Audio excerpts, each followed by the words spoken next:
What's up, everyone? Magandang araw po sa bawat isa. Over 100 people have registered sa ating pong webinar. And I'm excited to have you guys in here for another in-office training. If this is your first time to attend, this is actually part of the IBMC program that even after po ng ating training sa IBMC, you still have additional 6 months of in-office training. We'll give you advice on anything that will help you achieve a chillionario lifestyle, particularly, of course, in building your own online businesses. So that could be marketing, that could be selling, strategy. And today, this is actually my first time to share with you guys some of my, I would say, things that I've been doing for a long time. It is not really about business, but really achieving, I would say, the most exciting goal. Because I believe that we, and you and I, started a business not for the sake of having a business. Di po ba? You started a business for a reason. So ibig sabihin, business or having a successful business, it's not the end, but it just means to an end. Ibig sabihin, ang business po, it's not really your destination. Having a successful business is not really your destination.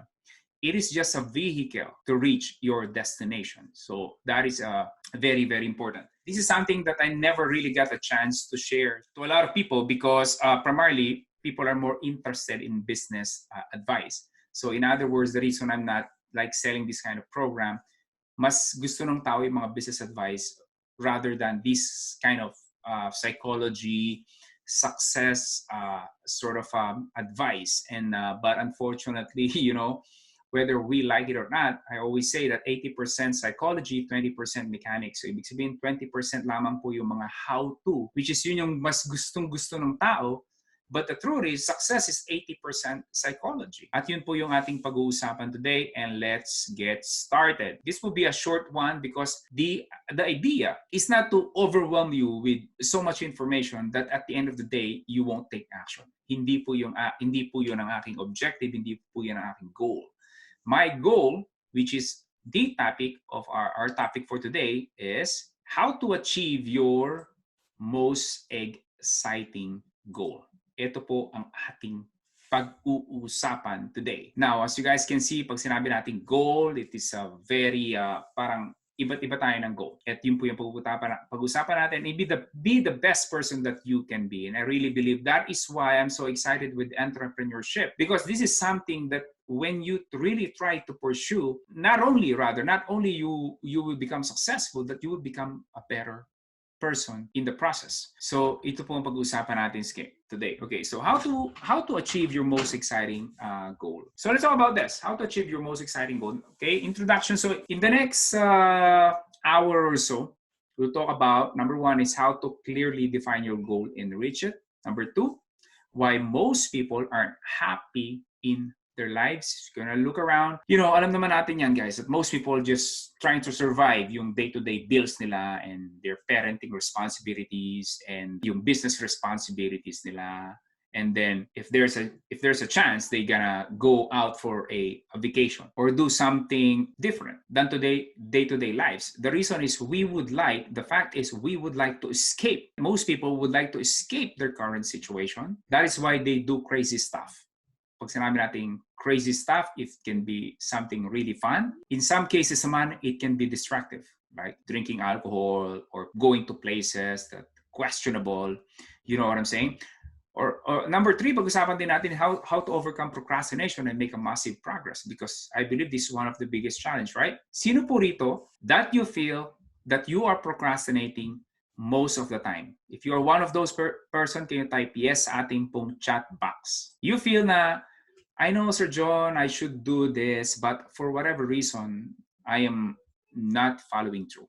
Anyone here? There you go. So you guys can relate, right? We always know, like deep inside our heart, we know the potential. We know our potential. We know that we can do more than what we are doing. You know, at the back of your head, there's always like this, I should be doing this, but I'm not. I'm just, you know what, I'm going to do something else, right? Instead of just writing your email, you know what, I'm just going to go check a nice domain. Or instead of going through our training, you know what, I'm just going to watch Gary Vaynerchuk. You know what I'm saying? We always try to avoid. And pag-uusapan natin yon, I really believe that what I'm about to share with you guys, it's not really the like one-time solution, one-thing solution, but I really believe that if you're gonna add this to your day-to-day life, you will have more sense of direction, fulfillment, joy. You will get more results in your life. So there you go. So you know, right? It's not a secret, right? It's not a secret. At yun po pag-uusapan natin, the secret of the most successful people in the world. I really just have a limited time to really search all these people, but you should be able to see, or you'll be as soon as I mention some names, you will know that these people are successful. I'm about to share with you guys. Okay, so the first thing is, ano ba yung tinatawag natin, what is your most exciting goals? If you've noticed in the title, I didn't say achieve your goals, like all your goals. Okay, I'm only talking about your most exciting goal. According to the University of Scranton, a whopping 92% of people who set New Year goals never actually achieved them. 92%. And we know that. Any gym owner, any business owner know this. Na after New Year, like say first year, yung gym, puno po yan. First year, January, February, puno po yan ang gym. Ang new registrations, kaya they have a lot of stuff going on. Pagdating ng March, April, May, boom, back to normal yan. Kaya normally by yung mga mid-year ng mga gym, nagkakaroon sila ng mga promotion because there are not a lot of people going to the gym anymore. Okay, and you know that. You know the struggle. You try to lose weight, go back to your old self, try to lose weight, then you go back to your old self. They're always like something pulling you back. And the reason is, as you guys can see, I underlined the words most exciting, because this is one of the problem with people when they say goal is it's not exciting for them. Dapat pag nag-set tayo ng goal, it is something na pag iniisip mo pa lang, natutuwa ka na and you cannot wait for you to accomplish it. And this is what I'm talking about here. But this time, I don't know, a lot of you probably are bookworm, or you love reading books, attending seminar, and one thing you've noticed, there's always goal setting, because that's how important it is. But this time, iibahin natin yung goal setting. I know you've learned a lot from other people. I've learned a lot from other people too. But one thing that I noticed that if we are more focused on just one small thing,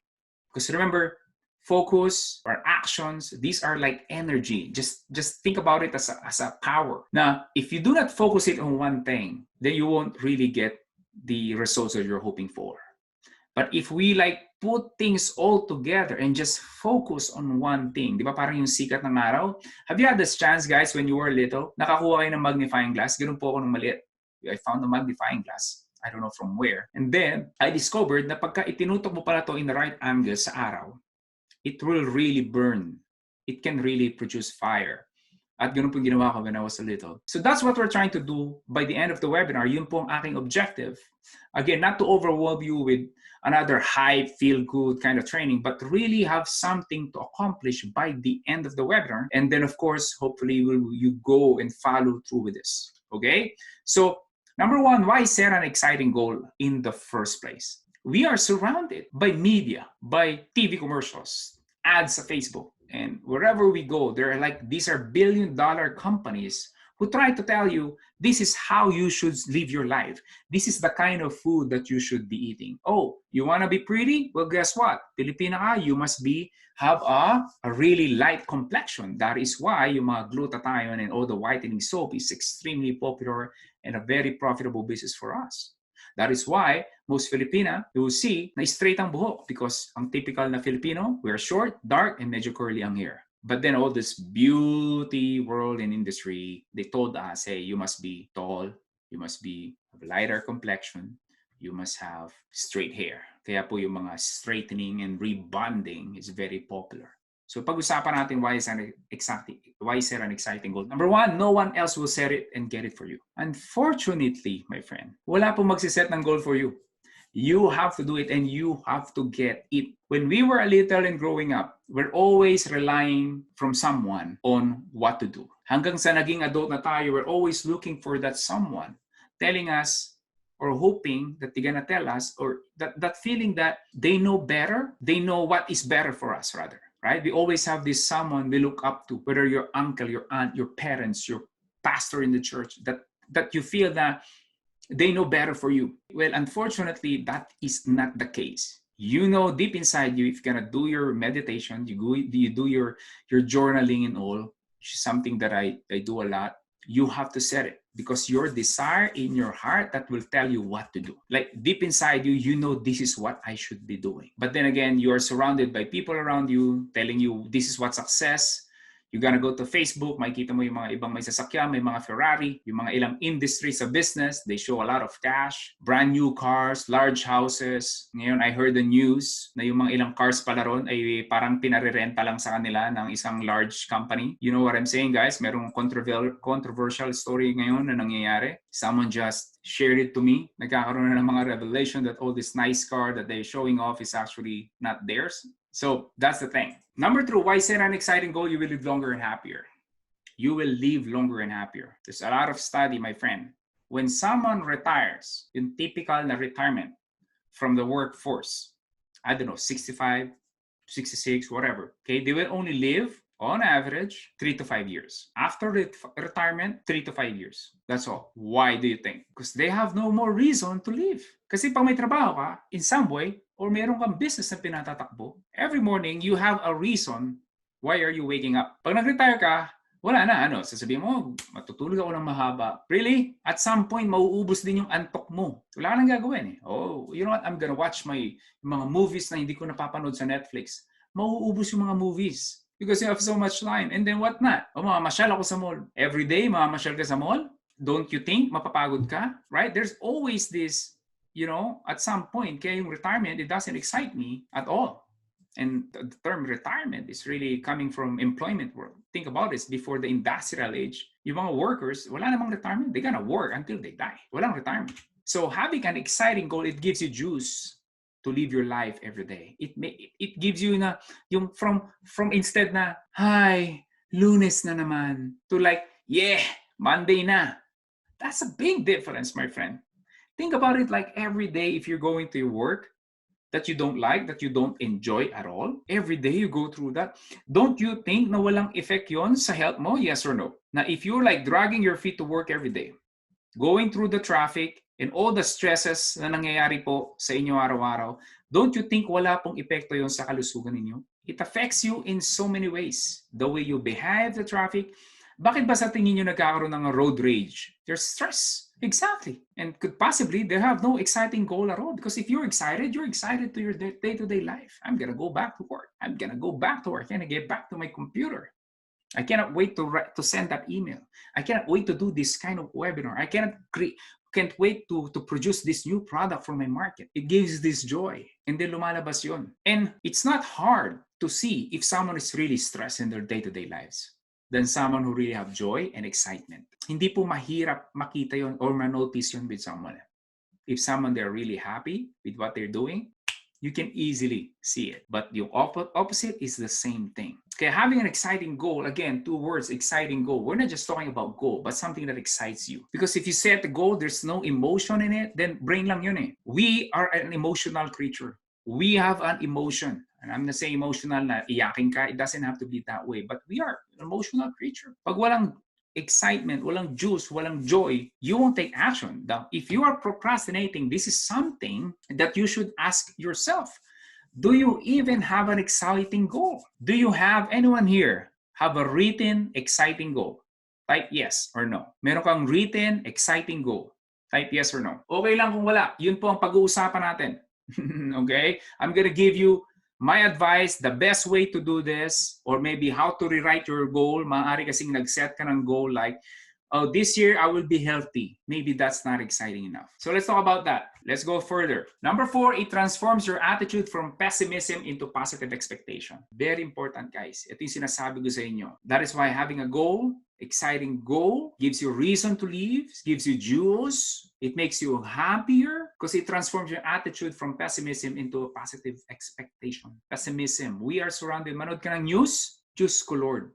Lahat ng mga kasamaan. Akala mo end of the world na. Yung coronavirus, I'm not saying na huwag kayong mag-ingat, but if you watch the news about coronavirus, akala mo end of the world na. Right? Wala nang gustong kumain. Mga restaurant, nararamdaman na nila. I have a few friends na they have a restaurant business in the Philippines. Yun yung challenge nila. If you have an exciting goal, you have a reason to wake up, to move, Sa akin, it's like, you will develop this parang, how would I say this? Parang yung internal economy. I'm not sure if that is the right phrase or words. But you see, if you are a success-driven person, the truth is, you really don't care much about what's happening around you. It's not parang wala ka namang pakialam sa mundo, but you do not let those medyo may gera dito, may coronavirus doon, magkaaway yung bansa, mayroong market crash dito. You just feel secure because deep inside you that no matter what happened around me, I can find a way, right? I can find a way. You have this certainty in you because you have a goal. And yun ang pag-uusapan natin ngayon. So number one, why people don't reach their exciting goals. Okay? This is funny because I did a lot of research and study on this. Number one, they don't even have any at all. How can they reach something that they have no goal at all? It's like, tumawag ka sa akin, Sir John, nasan ka? Ito, mabuti naman, ikaw. Ayan, Sir John, nandito ko ngayon sa Mega Mall eh. Oh, okay. Gusto ko sanang magpunta sa Saan? Sa ano? Saan? Sa ano? Saan nga? Hindi kita mabibigyan ng direction if you yourself, you don't know where you're going. Ganun lang naman ang success. Think about it, right? Know where you are and know where you are going. It may not be a straight line. Likely it's not a straight line, but you gotta know where you are and you gotta know where you're going. Okay? So most people, they only know where they are. Oh, I know where they are. I'm overweight ng 15 pounds. I have a debt na 5 million pesos. I hate my job. Nag-aaway kami lagi ng mag-asawa ko. I'm trying to attend this, high school reunion namin. But you know what? Nahihiya ako because I don't have any success at all or any secure job or any business at all. We know we are good at remembering and rehearsing what is wrong in our lives. We're good at that because yung ating reptile brain, yung survival brain, yung part of our brain natin dito na this part yan sa science, yung lizard brain natin. So wala siyang logic. It's just like, if it's like there's a threat, there's a fear. Kaya mas aware tayo. Kaya nga po sasabi ko sa inyo, right? If you watch the news, read the newspaper, ang mabenta yung mga negative side eh. Kasi yun yung nakakakuha ng atensyon ng tao. Kaya sa ulo ng mga nagbabagang balita, boom, negative. Siguro pag nagkakaroon na ng positive yan, pag nananalo si Manny Pacquiao. But that's pretty much it. Okay? Only 3% have written goals according to Harvard Business Study. So why people are not achieving any success at all in their lives? Well, guess what? Only 3% have written goals. Yung iba may goals sa isip lang nila, which in my opinion is not really a goal. It's more of a wishful thinking. Sana makapunta din ako sa Paris. Uy, sana madala ko rin yung buong family ko or mga anak ko sa Hong Kong. Uy, ang ganda ng brand new car. Sana, meron din ako niyan. Hanggang dun lang eh. It ends in there. And dreaming is better than not dreaming at all. But it's not powerful enough for you to move, to take action, and most importantly, achieve those. Number two, why people don't reach their exciting goals? They have too many goals. Sino dyan yung guilty rito? Yung ang dami mong gustong marating sa buhay. Gusto kong maging best-selling author. Gusto kong maging speaker. Gusto kong maging chilyonaryo. Gusto kong maging kasing galing ni Shoden sa video. Gusto ko meron akong podcast. Gusto ko I have the #1 business YouTube channel. Gusto ko imbitahan ako ni Oprah. Alam niyo yun? That could be one too, right? Sure, having too many goals is probably better than have no goals at all. Between the two of having no goal to too many goals, mas mabigat ako sa too many goals. That is why I constantly remind myself because one of my si Shoden was here. Alam mo yung Kolbe, Shoden, right? You took the Kolbe test, right? The Kolbe. It is like one of the tests that we do to know ano yung mga tendencies natin. And one of my tendencies is I'm a quick starter. Pag may naisip ako, gagawin ko. Gusto ko ng podcast, boom, gagawin ko. Gusto ko na ito, boom, gagawin ko. So yun ang tendency ko. I would like to do a lot of stuff. Until you realize na, oh my God, hindi pala ito ganitong kadali. Sino dyan nakaramdam ng ganong feeling? Amen. You try to do this thing, then hindi pala ito madali. Hindi pala madaling mag-podcast. Hindi pala madaling mag-launch ng YouTube channel. Hindi pala madaling magsulat ng libro. Hindi pala madaling magsulat ng email, right? You get overwhelmed. And then what you get overwhelmed, you're gonna feel bad about ourselves. And trust me, guys, if you feel bad, you won't do good. You gotta feel good to do good. Ulitin ko po, you have to feel good to do good. Right? Sino na dyan yung nakaramdam ng food coma? Ano yung food coma? Yung nakakita kang pagkain, yung paborito mo, yung sarap na sarap ka, hindi pagkakain mo after 30 minutes, parang nakaganyan ka na lang sa TV. Right? Comatose ka na eh. Food coma yun eh. Okay? Yun yung sinasabi kong, do you really think that you can produce quality sales copy, email, or products, or webinar if you have a food coma? No. Right? That is why, yung sinasabi ko sa inyo, you won't do good if you won't feel good. So you have to feel good to do good. Make sense? Okay, so you have to have too many goals. Number 3, they set goals that doesn't inspire them. They set goal that doesn't inspire them. The reason is this, my friend. And this, by the way, guys, what I'm sharing with you guys, this is through my years of studying myself and then learning from different books and mentors and then listening to them and then see if what they're saying is making sense. And that is what I'm about to share with you guys later. Yung libro na nabasa ko when I migrated in Canada. Why people don't reach their goals? They don't have any goals at all. They have too many goals or they set goals that doesn't inspire them. Why? Sir John, sino ba yung nasa tinong isip? Nag-set ng goal, hindi naman na-inspire sila. Because a lot of things in our desires, this is not really ours. For example, nakakita ka ng classmate mo nung high school, ultra successful. And then nakita mo, nagda-drive siya ng BMW X5 na puti. What will happen is this. What could possibly happen is now you start to desire that kind of car. Or in-advertise sa Facebook video, for example, itong BMW X5. Hindi mo naman talaga siya gusto. But someone, somehow, condition your mind na ito yung gusto mo. So, you just set a goal. Deep inside, hindi naman talaga yun eh. It's just that you were made to believe that success is having this kind of cars. Okay, I'm not those people's guys na saying na huwag kayong mag-drive ng magandang sasakyan o magbumili ng brand new. I really don't care. Get as big as you can, as nice kind of lifestyle, like chillionaire lifestyle. Go whatever. Bumili ka ng bahay sa Dasmariñas Village. That's not the point. The point is if you will set something because deep inside you, that's what you really want.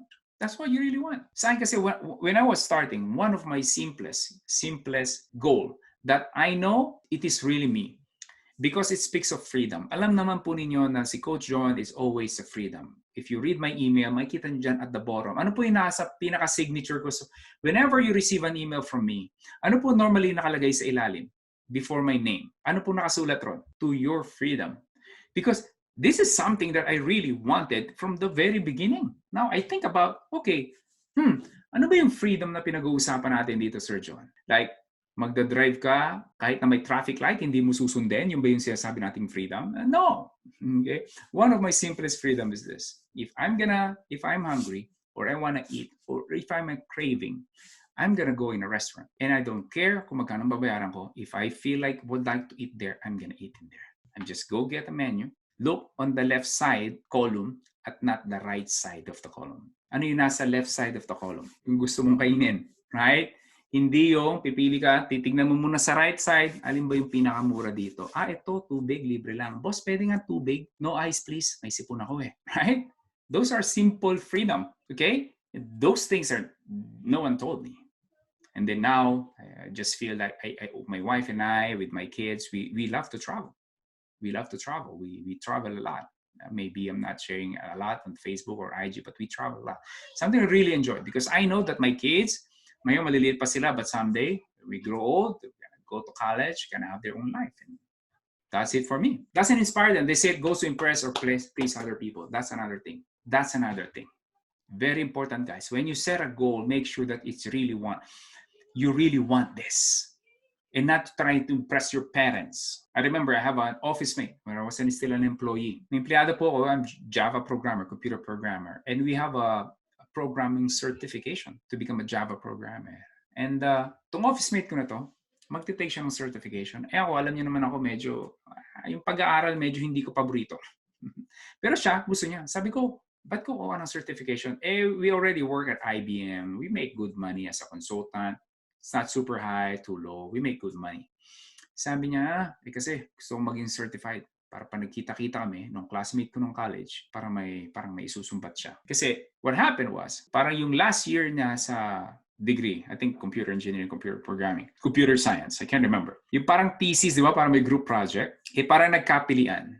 Itong group na to, parang hindi siya kinuha or inalis siya dun sa group niya. So parang binitbit niya yun, kinimkim niya na yun. Now, it's good there's a certain emotion, but I really believe that if you will set goals, it's not something that will impress or please other people. Because the problem is this, when you set a goal, and your goal is to impress and please people, and then achieve mo yung goal na yun, but then hindi pa rin sila na-impress at hindi pa rin sila natuwa, then there's no point. You work so hard to achieve that goal para mapasaya sila, and then at the end, hindi rin pala.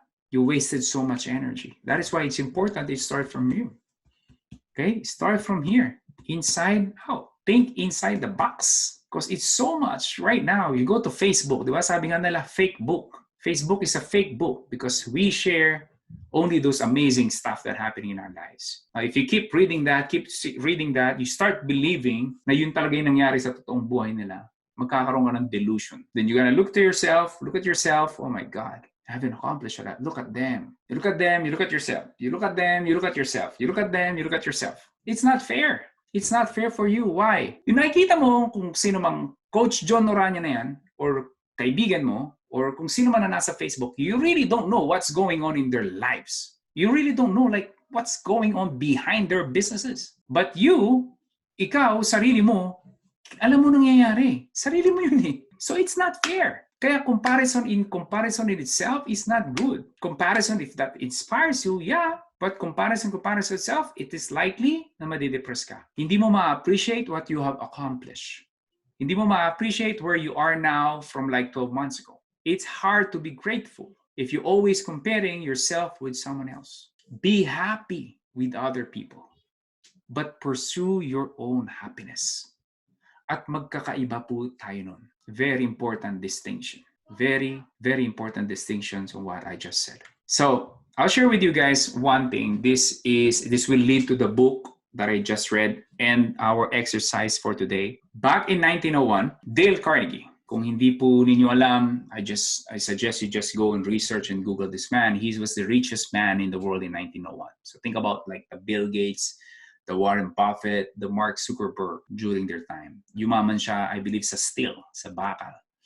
Right? Remember guys, back then, ang mga bahay, gawa lang po sa kahoy. But anyways, this man became the wealthiest man in the world. Before he died, he gave away most of his money. Kaya actually, nung namatay siya, wala na siyang pera. But he gave it away.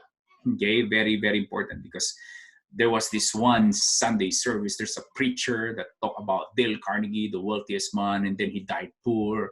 And then parang sort of a binabash. They didn't really study the background that he became not poor, but he has no money because he gave it away. Ngayon, di ba, meron ng mga Dale Carnegie school and institution and all. Right? Because at some point, once you have to make that much money, hindi ka naman nasasaya by having more. But anyway, so he gave it away. So again, he's the richest man in the world in 1901. And then he saw this young man, and his name is Napoleon Hill. This journalist in his 20s. At dahil nga siya po ang pinakamayaman sa mundo, he can reach out to other wealthiest people in his time. So kinausap niya ngayon si Napoleon Hill. Napoleon Hill, let us produce a book. What I'm gonna do is I'm gonna fund you. I'm gonna help you produce this book. And our job is to know what made people successful. Bakit ba naging successful yung mga ultra successful? And I'm talking about Henry Ford, Alexander Graham Bell, and all the most successful people back in the day.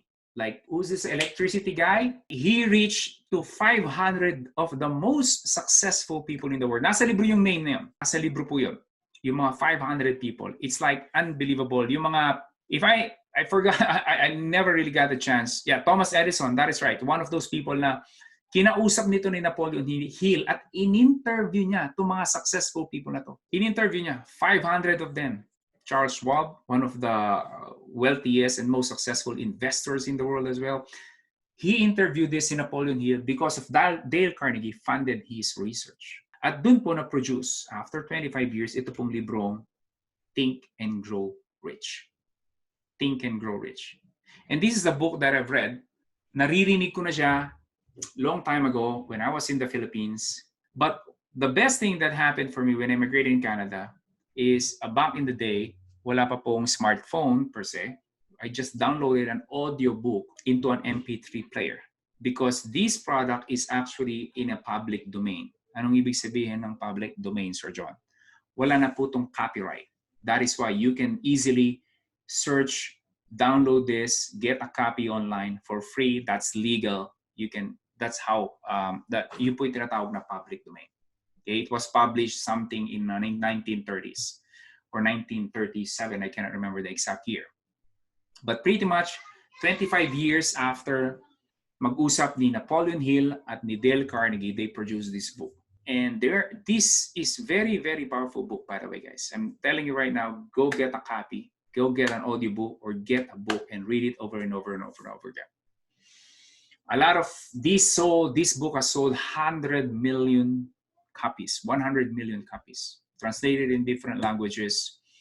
A lot of successful businesses and entrepreneurs credited their success because of this book. It's an old juice. So before you even buy any course from any motivational speaker or whatnot, I just think that this alone will give you the juice you're looking for. Now, what I'm about to share with you guys is this. Yung binanggit sa libro na yon, yung Definite Chief Aim o yung DCA na tinatawag ko, ay pinanganalan ko na lang na acronym na DCA, Definite Chief Aim. Definite Chief Aim, sinabi niyo rin, it is a singleness of purpose. It is about finding a burning desire, a dream or a goal that propels you to action. Just thinking about it, it gets you excited. Just thinking about it gets you excited. What is your number one, the single goal that makes you excited?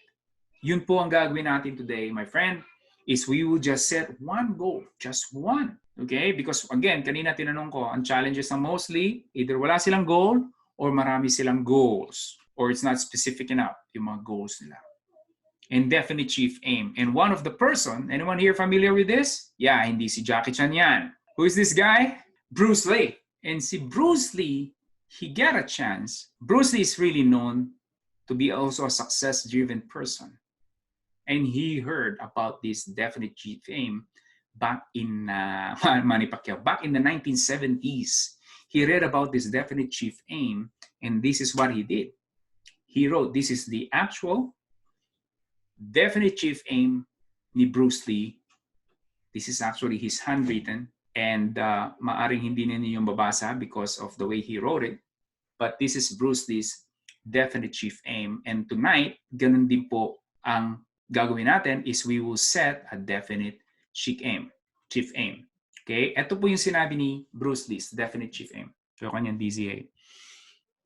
May Definite Chief Aim. Sabi niya, I, Bruce Lee, will be the first highest paid Oriental superstar in the United States. Now, let me pause here for a second, guys. Why this is very important yung first line na sinabi niya. Guys, back in the 1970s, mataas pa po ang discrimination sa mundo. So if you are Asian, Black, and then gusto mo maging successful sa Hollywood, it's extremely likely that's not gonna happen. Kaya po si Bruce Lee and Jackie Chan, yung lahi nila, they're really proud of them. Because think about it, there are only few people na hindi puti na ultra successful sa US or sabihin natin in North America. Kaya a lot of people love Oprah as well because she's Black. Back then, puti lang ang supreme. Make sense, guys? Asian ka, ibang lahi ka, iba kulay mo? No. It's very important itong binanggit dito ni Bruce Lee. In return, sabi niya, I will give the most exciting performances and rather the best quality and the capacity of an actor. So he didn't just state, okay, this is what I want to do, but also in return, anong ibibigay mong kapalit? So maybe some of you nag-set ka ng goal, but you didn't state, ano ipapalit mo, right? Remember, guys, that we're always trading value for money, value for something in return. We will not get something simply because pinagdasal mo lang or simply because sinet mo lang yung goal mo. Anong kapalit? Anong kapalit nun? Sabi niya rito, starting 1970, I will achieve the world fame, and from then onward till the end of 1980, I will have in my possession $10 million. I will live the way I please and achieve inner peace, inner harmony, and happiness. Then sinay niya, Bruce Lee, January 1969. And this is what I'd like you to do also today, is we will set our Definite Chief Aim. I created mine already in my notebook and I review it morning and evening. My Definite Chief Aim. And pag-usapan pa natin ang details. But this could be your template. If you're just gonna go Google Bruce Lee's Definite Chief Aim, there are a lot of copies spread over the internet. And yun po yung pag-uusapan natin. Sabi ni Shoden, wala pa sa Hollywood. Grabe, nakakatayo balahibo yung sulat ni Bruce Lee. I know, right? But there's a reason, right? Why people became successful. Ito nga binabanggit ko sa inyo. That if you will study, think about the most successful people in the world, not just in business, in anything. Whether putting up a church, one of the biggest church in the world, big businesses, non-profit organization, whatever field, you will notice one thing. They have this extreme focus on what they would like to accomplish. At madalas, yung mga goals nila, it's like if they've never done before. People laugh at them. Well, that is why they are average, right? And I believe that if you're an IBMC family, if you become this part of our Chilionario community, you are not an average. Okay, when you hear someone, an average person make this much more average, no, those are the average. I am not part of average. That is not arrogance. Tawag dun, confidence. Magkaiba po yung arrogance sa confidence. Now, when you write a definite chief aim, katulad po ni Bruce Lee, I want you to, 3 parts. Number 1, state when you expect to attain it. When? Give a specific date. If you can set month, day, year, write it down. Part number 2, state what you want. Ano ba talaga yung gusto mo? Uulitin ko po, no one will tell you what you want in life. Ano ba talaga gusto mo? And state how it's going to happen. Now, we will be more specific in here. For the most part, ang tao, when they say the definite chief aim, normally pera. Whether paying off their debts, o gusto ko magkaroon ako ng 5 million, 100 million, 50 million pesos sa my bank account. And then of course, in exchange, anong ipagpapalit mo ron? Anong kapalit nun for you to get those money? Okay? And then I'd like you to print it and review it when you wake up, before you go to bed, or at night. After dinner, normally after dinner. Right? You print it and review it day and night. Gonna give you guys an example. Now, before I said give you guys examples, here's what I would like to tell you. When we set a goal, there are many things in life that we don't know. We just don't know how exactly you're gonna accomplish it. My idea ka, this is what you're gonna do, and this and that. But there are many steps that you don't know what to take. But you just know this is what you're gonna do, this is what you're gonna give. You don't know exactly the details. But once you set something like this, the details will show up. Ulitin ko po, the details will show up. So if you just set something, make a plan, though you don't know the exact, like to the T, do not worry about it. The details will show up. The details will show up. You just have to trust that what you have said will happen, because very important, faith is a substance of things you hope for and things that are unseen. Most powerful, probably one of the most powerful verse in the Bible. Faith is a substance of things you hope for. Things unseen, hindi mo nakikita eh. Pag nakikita mo na, hindi na faith yun eh. So, this is a template na, should I say, coming from the book din ni Napoleon Hill, yung Think and Grow Rich. Sabi niya rin, by the first day of blank, so date and time, I will have in my possession the blank monetary amount measurable results, okay, which will come to me in various amounts from time to time during the interim. In return for this money, I will give the most efficient service which I am capable of rendering the fullest possible quantity. So you can revise this first kung ano exactly yung ibibigay mo. You don't have to use the exact phrase. You must use this as template. Ano exactly ang ibibigay mo? Is it a webinar? Is it an ebook? Or are you gonna put up a seminar? Or you're gonna give a consulting services? Ano exactly ibibigay mo kapalit ng gusto mong ma-accomplish? Okay, again guys, this has to be specific. So this is not your, meron pa kasing tinatawag si Napoleon Hill dun sa libro niya, yung definiteness of purpose. Our purpose is, I would say, the overarching thing. This one is just, it could be you just want to pay off your debt. Say marami kayong utang ngayon. You know what? Ang goal ko for the next 12 months is just gonna pay this off. That's all for now. Or you have meron small business ka. Let's just say ang revenue mo, sabihin na natin 1 million a year. You know what? I'm gonna reach 10 million a year. I'm gonna set this time, this amount, and this is what I'm gonna give in return. And sabi niya rito, I believe that I have this money in my possession. My faith is so strong that I can now see the money before my eyes. You have to feel it. You have seeing it. I can touch it with my hands. It's now awaiting transfer to me at my time. And in the proportion that I deliver service, I intend to render in return for it. I am awaiting a plan by which to accumulate this money, and I will follow that plan when it is received. So, first part is when. Number 2 is how much. And then number 3, what are you gonna give in return? You may also use, if you want, this one. It's my shortened version, the Bruce Lee's definite chief aim. What is your definite chief aim, my friend? This is just this one goal. Now, by the end of this year, na ma-accomplish mo to, I know we have a lot of goals, whether health, relationships, spirituality, finances. We have like this parang circle of life na tinatawag niya. I think it was Jim Rohn who came up with that. Right? Ang buhay kasi natin, hindi naman pera lang, hindi naman negosyo lang. Right? But what is this one goal na ma-accomplish mo this year? Yung iba kahit na hindi mo pa ma-accomplish. But just this one goal that will really excite you, and then pag na-accomplish mo, you'll be like the happiest person in the world. What would that be? Is this buying a house for your parents? I remember, I'm embarrassed to show you guys in here, but makikita nyo rito, is one of the things that happened to me. Right? I set a goal on this side, mapapansin nyo dyan, I wrote this goal. And then, I don't think my timeline, I don't know if you guys can see it, but one of my goals back then is to buy a house for my parents sa Los Angeles, California. And I think it was like 6 years ago. Nabili ko po ng bahay ang parents ko sa LA. I believe, my friend, this is, if you will think about your past, if you will think about what happened to you in your life, if really be honest, there are things that you have set, maybe not as detailed and specific like this one. You have set something na ngayon na-accomplish mo na. Can anyone here type some? Maybe ang pangarap mo lang dati makatapos ng pag-aaral. Maybe ang pangarap mo magkaroon ng asawa and ganitong anak. And boom. Yung iba nangarap mag-abroad. There are many things in our life, if you be honest, that you have set in your mind na nangyari na. But the difference is, noon sabihin na nating loose lang yung goals mo eh. Parang, ito gusto ko sana, kung mangyayari. Yun ang problema. It doesn't excite you. But if you set a definite chief aim like this one, this is just like when you wake up, ito babasahin mo. Before you go to bed, ito rin ang babasahin mo. Post it here like what you're seeing on here, my screen, makikita nyo dito. Right? And you guys have seen this. You've been at IBMC. May mga photos pa ako ng mga bahay na gusto ko. What I would like to accomplish. May parang mga sort of mga affirmations ko and all.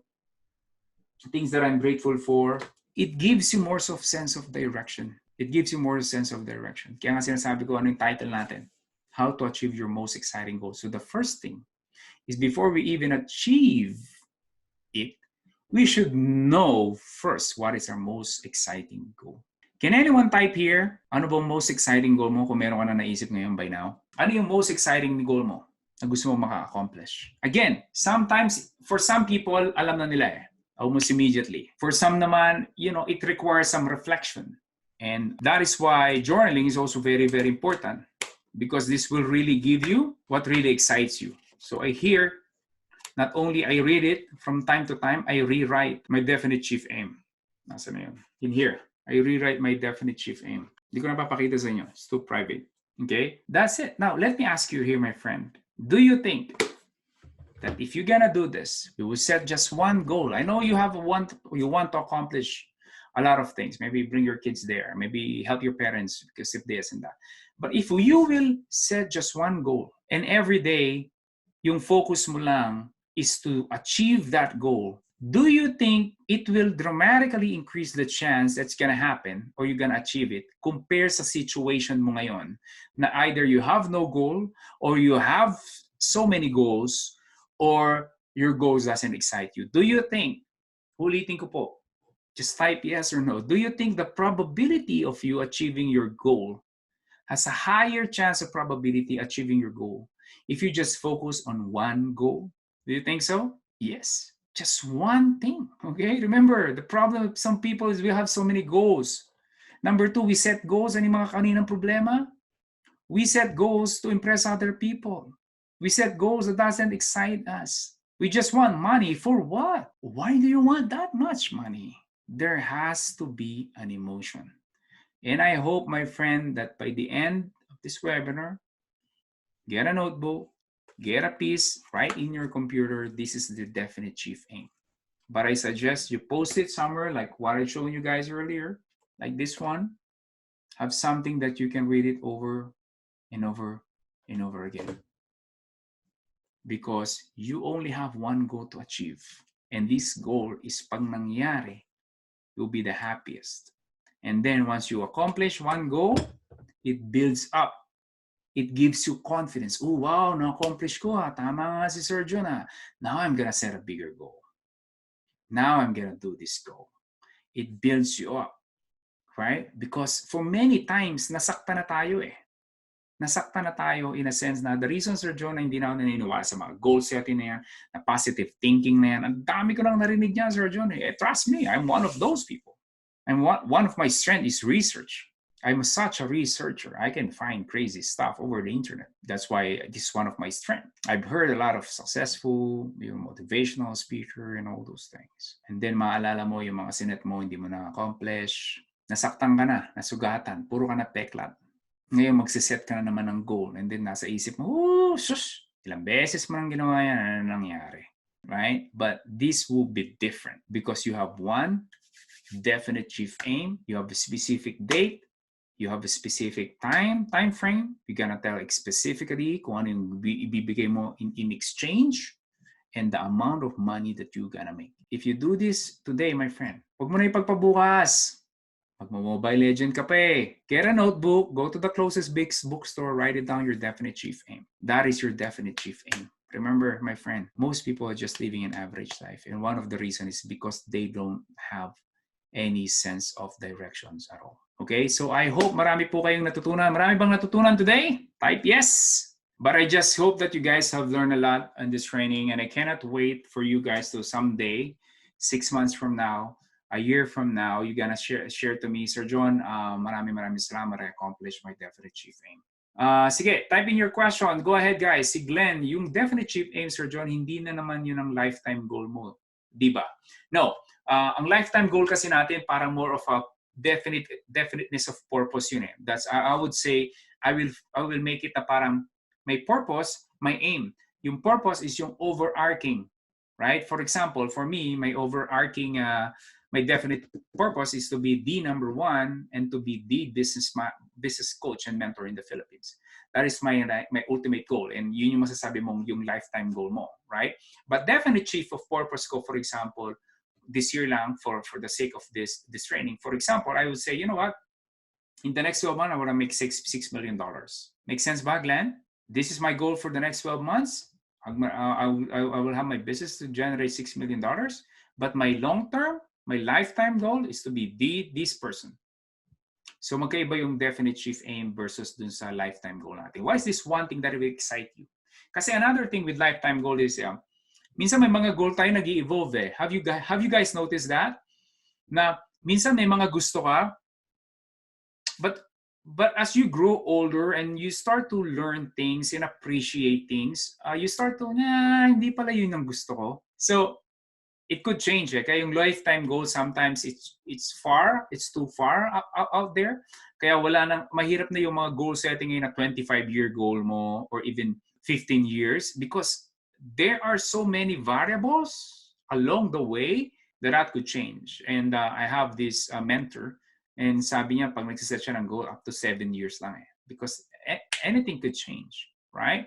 Long time ago, there's the biggest search engine in the world is Yahoo. But guess what? Now, Google. 10, 15 years ago, ano bang biggest social media website out there? Friendster? Ano pa yung isa? But now, Facebook, right? So many, especially in our industry. Tanong ni JC David, Coach, on your goals ba, do you break it down long-term and then below it may mga short-term goals? Yes, that is right, JC. You have could be a 6-month goal. Actually, it could be a goal meron kang 1-month goal. Ang goal mo lang, for example, sa akin, halimbawa lang, is to finish yung certified partner program. I'm producing videos, right? That could be my goal, right? So, for example, this week, ang short-term goal ko is matapos, say, videos, 3, 4 modules, 4 videos for a certain module. That could be short-term. Then we got 1 month, then 6 months, we got 1 year. Now, when you setting goals, there are the chances that you won't be able to reach it. That's okay. The purpose of planning is not the plan. The purpose of planning is you are planning. Ulitin ko po, the goal, the purpose of plan is not the plan, but you are planning.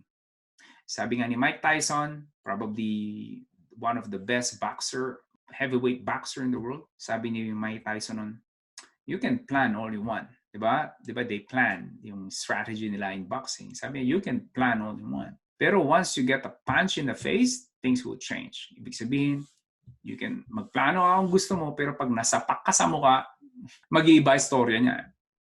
And if you study also mga military, mga tactics and all, yung plan nila, it's good to have a plan, but they do not expect that that is exactly what will happen. Great if it will, if it is. But there are so many unforeseen things. But it is better than having no plan at all. Because if you are planning and then something came up, wala sa plano mo, you just revise your plan. Make sense? So you're still planning. Tanong ni Remy, my goals may change also as I grow older, so will my DCA. Yeah, pero indefinite chief aim natin, normally this is a shorter term. But yeah, you are right, Remy, it possibly may change. Pero normally, pagka definite chief aim natin, it's much a shorter time frame. Something that you really can accomplish, right? But you may use a long-term one if you wanted to, katulad ni Bruce Lee, sabi niya, you know, pero nasa showbiz kasi si Bruce Lee noon eh. Hindi niya naman sinet yung definite chief aim niya ng bata pa siya eh. Right? Nasa showbiz na actually nasa I believe nasa United States na si Bruce Lee noon. Pero back then, Bruce Lee is really unknown. Ulitin ko po, back then, pag Asian ka, lalabas ka sa Hollywood, it's not like susuportahan ka, right? Even up to now eh, kaya nga sinabi nila bakit nirelease yung Crazy Rich Asians eh. Because normally sa mga movies, pag Asian, di ba, ano yan, mga assistant na, mga ganyan-ganyan, they laugh at, then and they came up with Crazy Rich Asians, boom, things have changed, right? So, ibig sabihin, meron pa rin mga discrimination and all that happening. Okay, JC, follow-up po. So, kahit sinet, for example, set ko website ko in 3 months, pero inabot po ng 6 months to launch, means mag-move din yung timeline ng bagong goals ko. Yeah, but definitely, you wanna push. You don't wanna like, hit the 6 months goal. Ibig sabihin, pag nag-set ka ng 3 months, then do your very best to do it in 3 months.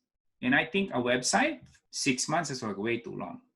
3 months is a realistic expectation for setting up a website.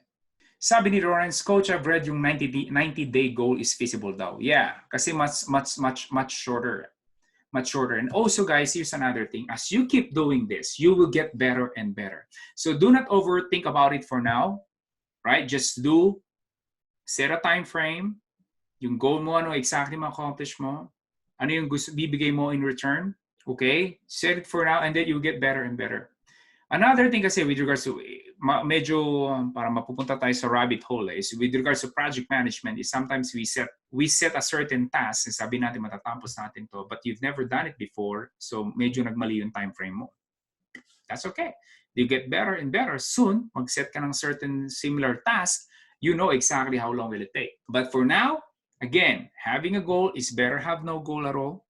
Having a definite chief aim is so much better than having a multiple goals. Okay, share ko lang sa inyo guys. This was like 2013. Ito yung binanggit ko sa inyo kanina. I've set a goal. Because my parents, when they moved to United States, matanda na po sila and really, they just can get yung the kind of job that they can get yung mga low income po. Dahil may edad na sila at ang both parents po walang pinag-aralan. I mean, walang tinapos sa college. They graduated high school, but that's all. So when I moved there, when I first visited them sa LA, I think it was like 2000, I cannot remember. I think it was like 2011 or so. And then nakita ko po yung tinutuluyan nila. Hindi ako masaya. Because parang ang expectation mo, di ba, pag United States, pag nasa Amerika ka, yung bahay, ganito, ganyan. So hindi po ganun yung nakita ko. So we've set a goal. And one of which is makabili po ng bahay para sa parents namin. And this was in September 2013. Makikita niyo dyan yung date. Yung parang housewarming. And it happened. So the reason I'm showing you guys this, not to impress you, but to impress upon you that what I've been sharing with you guys is not like wishy-washy kind of advice. I do not, in the first place, I do not give advice that I do not do. I walk the talk. And I believe that we all have this kind of mission and vision in our lives and in our hearts. Kaya lang minsan hindi natin kinakapture, minsan nagiging busy tayo, na-overwhelm tayo ng day-to-day lives, nalilimutan natin. But I really believe that if you set something, especially your definite chief aim, it doesn't have to be as big as mine, right? But having one that will really excite you na pag na-accomplish mo, you'll be really happy. What is it, my friend? What is it? And again, ikaw lang makakapagsabi nun. Do not let the media tell you what to do. Do not let me or anyone, people that you love, admire, respect, people in authority, do not let anyone tell you what you want to accomplish in life. Ikaw lamang po makakapagsabi nun. Kasi ang tao minsan ganoon eh. They have their own reality. They want to imply their own reality to you. They want yung belief nila to be your beliefs. That's the thing. And it doesn't end in there.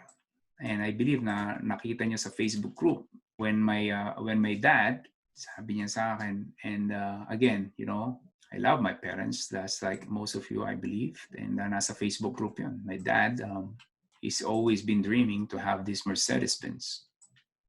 And I can't remember when was it, pero I think it was like 2 years after bumili ng bahay, binilan ko din po ng cash ang parents ko ng Mercedes-Benz na puti.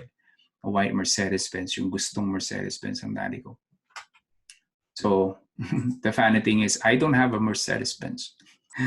I only have this one total used Sienna. But yun nga po sinasabi ko, what makes you happy, right? For me, what makes me happy is to make my parents happy. That's one of my ultimate goals. You know, life is short. I don't know how many lives and how many years pang bibigay ng Panginoon sa mga magulang ko, but this one makes me happy. So, I don't care if I use it. Reliable naman yung Toyota Sienna ko.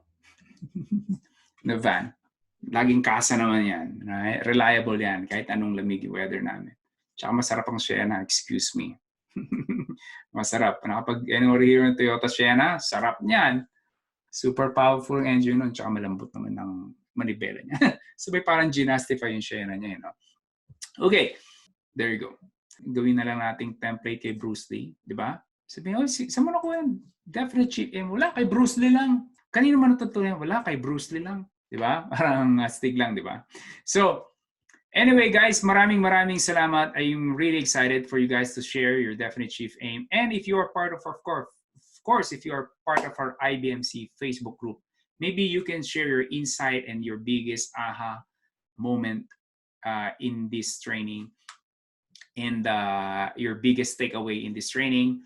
And then mag-usap po tayo ron. And then muli po, maraming salamat. I really appreciate your time, guys. Remember, I always value your time. And thank you for joining me. Okay? See you guys sa Facebook group. State when you expect, the date and time frame, what you want, and state how it's going to happen. Pag sinabing state how it's going to happen, what exactly you're gonna do in exchange for this one. So that's it for today. Muli po, maraming salamat. Mama chup chup. Have a great day, guys. Bye-bye. Wait, before you go, do not forget to click that red subscribe button below. Appreciate it. Thank you for watching.